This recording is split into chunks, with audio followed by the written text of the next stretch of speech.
pergaulan itu dimulai dari apa? Dari diri sebenarnya. Vibrasi diri itu akan menarik orang-orang sejenis. Makanya tadi ketika saya mulai belajar stop untuk mengeluh, saya mulai menarik orang-orang yang juga nggak mengeluh.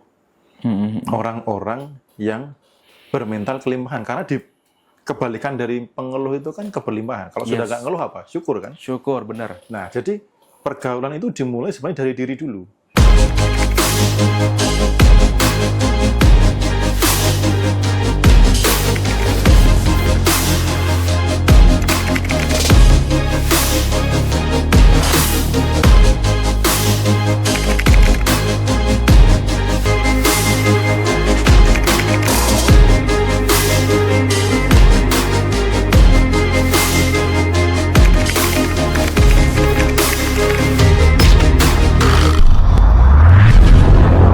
Jadi ini ilmu bagus banget ya teman-teman ya. Wajib dicatat sih. Ini kalian yang nonton live ini benar-benar beruntung deh. Apalagi kalian boleh tanya di kolom komentar ya. Dan mumpung gratis loh guys. Kalian tanya aja kalau ada pertanyaan. Nanti yang pertanyaan yang bagus akan saya bacain dan saya tanyain ke Mas Bimo ya. Oh iya Mas Bimo. Tadi kan Mas Bimo kan ngomong tuh bahwasannya kalau kita pernah bergaul di tempat yang orang suka mengeluh gitu ya, dan ujung-ujungnya saling lomba mengeluh ya kan. Nah, menurut Mas Bimo sendiri, pergaulan yang seperti apa sih yang mendatangkan rezeki itu?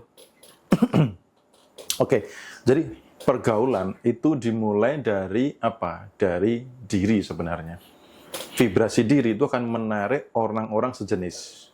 Makanya tadi ketika saya mulai belajar stop untuk mengeluh, saya mulai menarik orang-orang yang juga nggak mengeluh.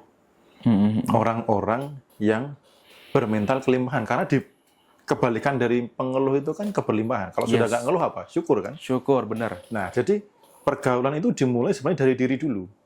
Karena ketika misalkan gini, ketemu sama orang atau dipertemukan dengan circle yang senang bersyukur gitu ya. Lalu datang-datang ngeluh, mereka nyaman nggak kira-kira? Risih kan, pastinya. Gitu. Ini orang kok toksik, ini orang kok nggak nyaman, nggak oke gitu loh. Nah, otomatis kita nggak sefrekuensi dengan dia, ini nggak akan bertahan lama, walaupun memaksakan mental itu. Karena sesuatu yang sefrekuensi akan dipersatukan, yang tidak sefrekuensi akan dipisahkan gitu. Jadi sebelum bergaul, teman-teman tingkatkan dulu kesadarannya tentang rasa syukur dan sebagainya. Itu didominankan sepanjang hari. Nanti pasti akan narik kok. Gitu. Coba misalkan contoh kita dipertemukan ini, itu kan bukan niatan kita kan, gitu loh. Karena itu apa? Terjadinya salah satu frekuensi yang sama. Coba misalkan gini, aku sudah senang syukur, terus kamu ketika datang ngeluh gitu, pasti nggak akan lama pertemanannya. Bener-bener. Gitu. Jadi kalau teman-teman pergaulan seperti apa, pastikan diri dulu. Habis itu yang membuat pengalaman saya membuat income itu stabil naik adalah apa? Saya selalu mencari circle yang di atas. Yang di atas. Artinya secara kesadaran lebih tinggi, secara apalagi kalau saya mau meningkatkan finansialnya lebih tinggi. Karena mereka ketika ngobrol, apa yang dibicarakan? Peluang, ide bisnis, kesempatan, terus kemudian apalagi yang bisa dikerjakan bareng-bareng yang menghasilkan. Gitu. Dan orang-orang yang perusahaannya sedang berkembang, mereka butuh orang-orang yang attitude-nya bagus. Seperti belum tentu ditanya kamu bisa apa, belum tentu bro. Bahkan belum tentu ditanya ijazahnya ya. Belum, iya. Karena skill bisa dilatih. Iya, benar-benar. Gitu, skill bisa dilatih. Tapi kalau attitude itu mahal. Mau skill jago apapun, kalau attitude-nya nggak bagus, ya nggak akan lama juga sih dipakainya. Nah, orang-orang yang di circle up itu, ketika mereka ketemu orang yang jujur, amanah, minimal dua itu, jujur, amanah itu nggak suka ngeluh tadi, yang syukur nyenengin orangnya gitu. Iya. Suatu saat pasti, bro ini aku ada project bisa dikerjakan bareng nggak? Kamu bisa bantu project nggak? Awalnya kita cuma minta dibantuan, bisa kita dilibatkan gitu. Jadi itu step by step. Atau kita minimal tahu, cara mereka menghasilkan uang lagi itu begini gitu. Karena apa? Untuk meningkatkan income itu kan juga butuh sumber informasi kan. Harus ada yang masuk ke kepala. Kalau nggak ada yang masuk gimana? Tahunya hanya gitu-gitu aja kan. Benar. Ya hasilnya gitu-gitu aja. Nggak ada perkembangan ya. Betul. Oke. Nah, kalau kita kan harus Mas Bimo tadi kita harus merasakan berlimpah supaya kita berlimpah. Kita sesuai apa yang kita rasakan. Oke? Apa yang kita rasakan saat ini akan menciptakan kita seperti apa di masa depan. Kira-kira Betul. seperti itu ya. Nah, kalau kita berasa berlimpah tapi gimana ya? Kalau kita gini, kita akan berdoa. Berdoa itu kan meminta sesuatu yang belum kita miliki. Ketika kita meminta itu kan berarti kan kekurangan tuh ya, bukan keberlimpahan. Nah, jadi menurut Mas Bimo itu berdoa yang benar tuh seperti apa biar supaya mendatangkan apa yang kita inginkan, juga mendatangkan rezeki keberlimpahan. Silakan Mas. Oke. Jadi doa itu sebenarnya soal rasa. Doa itu soal rasa, soal vibrasi. Nah, teman-teman bisa cek aja ketika berdoa dengan penuh ketakutan, kecemasan, kekhawatiran, yang terjadi peristiwanya apa. Walaupun doanya baik, misalkan, ya Allah ya Tuhan, kenapa hidupku begini, tolonglah hambamu ini, hutangku banyak, semakin hari makin nambah, aku sudah nggak kuat menjalani hidup ini. Peristiwa yang diundang apa?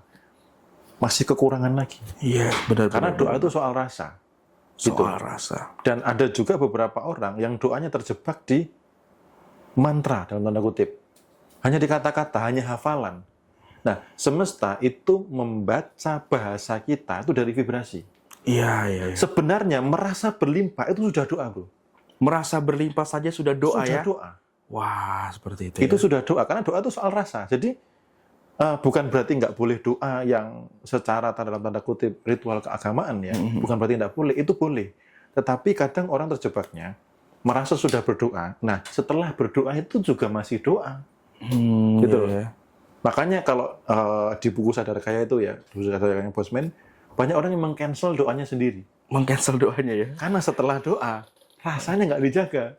Cemas, khawatir, gitu takut, gitu. Bahkan istilahnya kayak khawatir doanya dikabulkan atau enggak, kan sebenarnya seperti seolah-olah kayak menghina Tuhan. Gitu. Catat guys, jadi doa yang diiringi dengan kekhawatiran itu adalah doa yang tercancel guys. Wah, ini keren atau doa sih. kebalikannya. Malah doa kebalikannya. Yang terjadi Oh iya malah benar. Malah negatif ya, karena ketakutan duluan ya, karena ragu. Ya, nah terkait dengan meminta itu boleh. Akan tetapi merasa memiliki itu juga lebih bagus lagi. Merasa sudah memiliki. Jadi waktu itu kalau saya doa biasanya ya Tuhan izinkan saya. Izinkan saya. Saya lebih begitu, izinkan saya untuk mengalami seperti ini, lalu saya bayangkan saya sudah di sana. Jadi kantor ini, rumah yang di sana, ya itu kalau kantor ini beda lagi cerita uniknya. Kalau yang rumah sana, itu saya bayangkan pas mau tidur, di kondisi apa? Di kondisi saat kondisi masih minus, saat kondisi genteng bocor, beras mau habis. Nah, saya berdoa, ya Tuhan izinkan saya untuk berada di titik ini. Nah, titik ini itu lalu dibayangin seolah-olah sudah terjadi. Habis itu terima kasih sudah diizinkan, walaupun belum. Karena Tuhan sesuai dengan persangkaan hambanya. Iya, gitu. benar. Wah, luar biasa sekali. Jadi ini tiba-tiba mengalir di otak saya nih, Mas Bimo nih. Jadi kan ketika kita berdoa, namun kita ragu gitu kan, kita doanya tercancel, itu gimana ya? Ketika kita berdoa ragu itu kayak kita meragukan Tuhan. Sementara Tuhan itu kan ya Allahu Akbar gitu ya kan, Allah Maha Besar. Kita ragu nih sama yang Maha Besar. Ini udah kayak dosa juga, jangan-jangan kita sadari ya. Betul banget, betul. Aku jadi ingat. Jadi kata Allahu Akbar ini apakah hanya di sini? Iya, atau di vibrasi yang memancar gitu loh. Ya, benar. Ya itu waktu itu pernah ada saudara yang karena lagi kolaps, terus kemudian habis itu mengikhlaskan rumahnya untuk akhirnya dilelang gitu ya. Terus habis itu udah Mas tak ikhlasin. Habis ini aku ngontrak dulu nggak apa-apa lah gitu. Saya bilang gini, loh kenapa nggak minta rumah 2M lagi? Saya bilang gitu. Katanya Allah Maha Besar. Iya. Kenapa minta yang kecil? Nah itu dia. Ya benar.